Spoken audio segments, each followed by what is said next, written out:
Tony Boselli, former Jacksonville Jaguar, and maybe will live to see the day when he gets into the Hall of Fame. 5 Pro Bowls. He's the lead analyst for Thursday Night Football on Westwood One, and he does the Jags radio color analyst.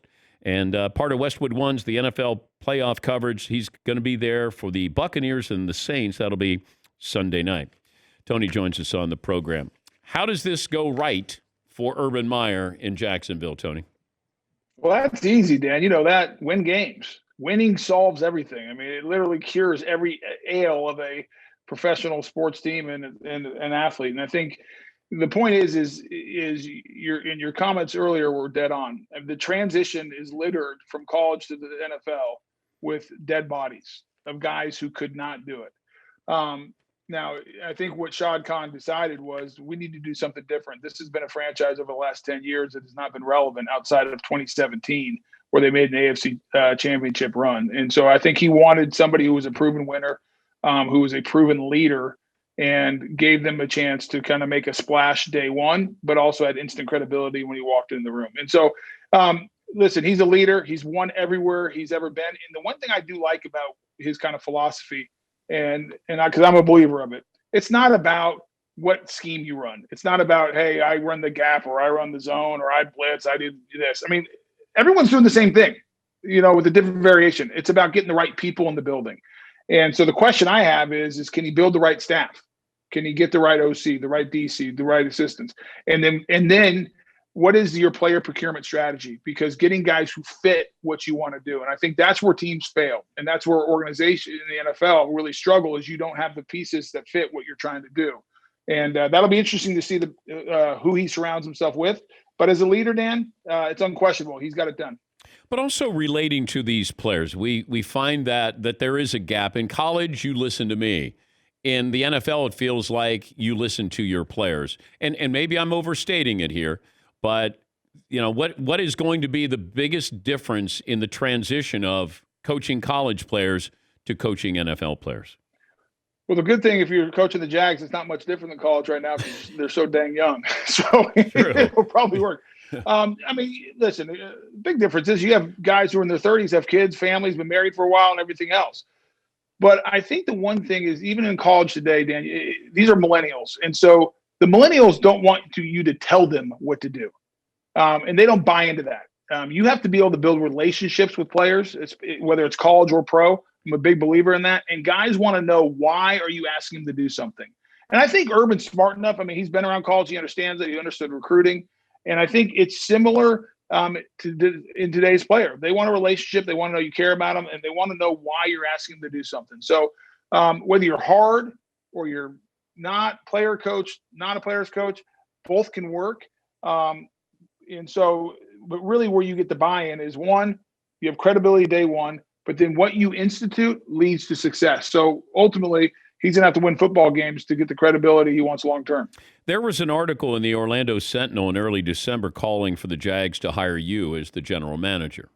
Have you been approached to be the general manager? Dan, my phone never rang once, so if that gives you any insight on whether I've been asked or not. Not even once? Not even like an accidental, like the wrong call? Wrong number?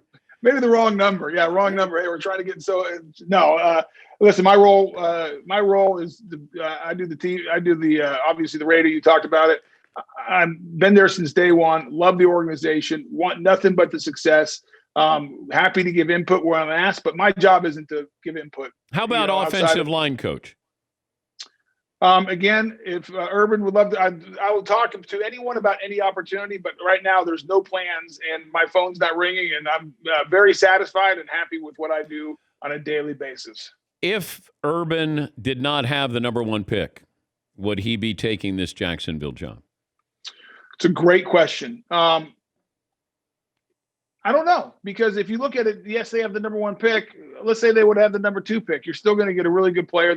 You have Justin Fields, who's a good player. I think that Zach Wilson is intriguing at a BYU, so you can still get your quarterback. What doesn't change, regardless of the draft pick, is this team is going to have over $100 million of cap space in a year where a lot of teams are going to be struggling. I think there's a lot of good players out there to go get. And so I don't think nothing changes in that world. And also the other thing, I think one of the reasons Urban came here, Dan, is he can do something no one's ever done in Jacksonville before. And he can make it relevant. He can, win a Super Bowl. He can be the guy who does it. And Urban's a competitive individual. He's a guy who wants to, make a name or be out there and do something no one else can do. And he has a chance to do that and with the Jaguars. So I think he probably would have still, just because there's so many other positives around it. But I think maybe that was the tipping point. Yeah, I just wonder long term. That would Fair be question. That's my question with Urban. I don't think anybody is going to critique his credentials, but just his mental and physical health and being able to do this. This is a grind, man. College is one thing. Pros, this is day and night grind. And I don't know. I'll say this, Dan. So college, it's the first two places at Bowling Green in Utah, he had to build it. He's competing. He didn't have the best players. I mean, he proved that he can do it. Florida and Ohio State, he woke up day one with a team that was better than 8 to 10 teams that were on his schedule. I mean, he was just better. They recruited better and everything else. That's not the case in the NFL. And so it is that grind. And so people ask me what I think about it. I said all the things I said positive a second ago. Here's my question, and I'll maybe articulate it similar to what you said, maybe a little different, is he's never done it in the NFL, so we know about that. There's history we can look at and kind of make our judgment. The health is real. This is an individual at two different spots because of the grind and what went on at Florida and Ohio State that had to step away for health reasons. And I hate it for him because no one wants to have those things. And so you worry. And I think as an owner, you look back and I think when you make that decision, you have to do your homework and say, okay, how are you physically? What does it look like? How do you manage that? Because you're making the hire for the long term and you want him to build something that is sustainable. So that's something to watch. I know every Jag fan will probably be praying for him and making sure that health doesn't become an issue.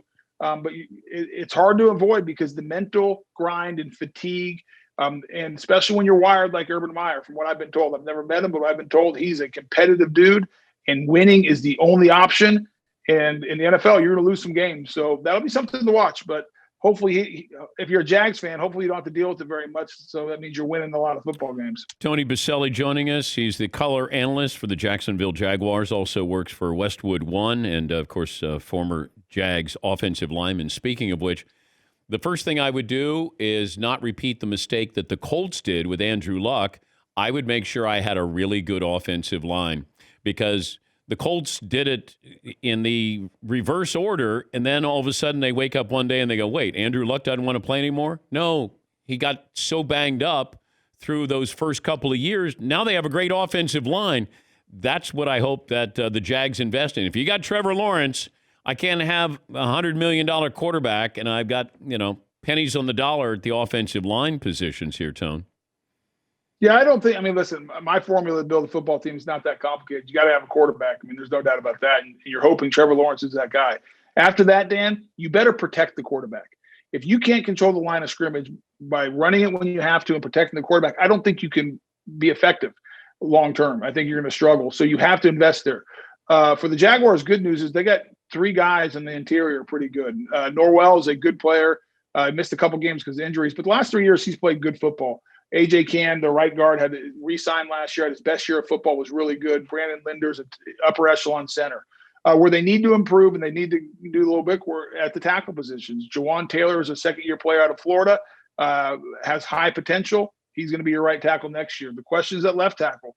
Cam Robinson out of Alabama, 4-year guy. He's a free agent. Do you sign him? He was better this year. Needs to improve. Do you sign him and make him your left tackle, or do you go draft or go in free agency and say, hey, let's go get a rental out of Trent Williams, who's a free agent out of San Francisco, and maybe pay him more money than anyone else to get him come in. So you are dead on, though. The number one job of the GM and Urban Meyer, I think, especially early, is if you're going to draft Trevor Lawrence, surround him with people, starting with the offensive line, where he can have success. You were there when the Browns beat the Steelers. And a lot of times you can tell before a game when teams walk on the field. Like there's confidence there.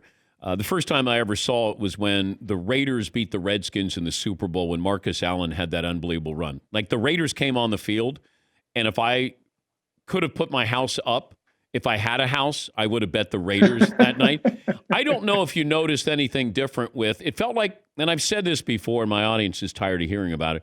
Cleveland knew their identity going into that game, and the Steelers did not.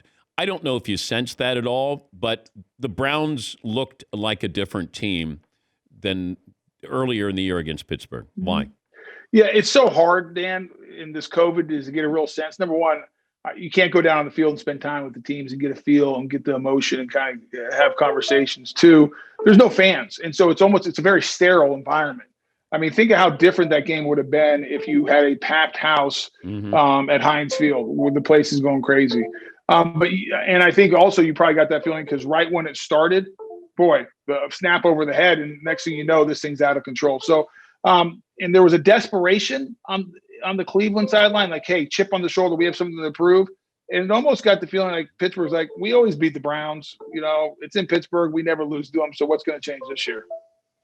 What do you got going on there? And my computer's going crazy. I'm trying to turn it off. Hey, you know what? It could be Urban Meyer asking you to be offensive line. So. Oh, no. Okay. All right. Okay. Dan, I'll text you. If I hear anything, I'll let you know. I appreciate that. Would you rather pass block for Brady or Breeze? Tom Brady.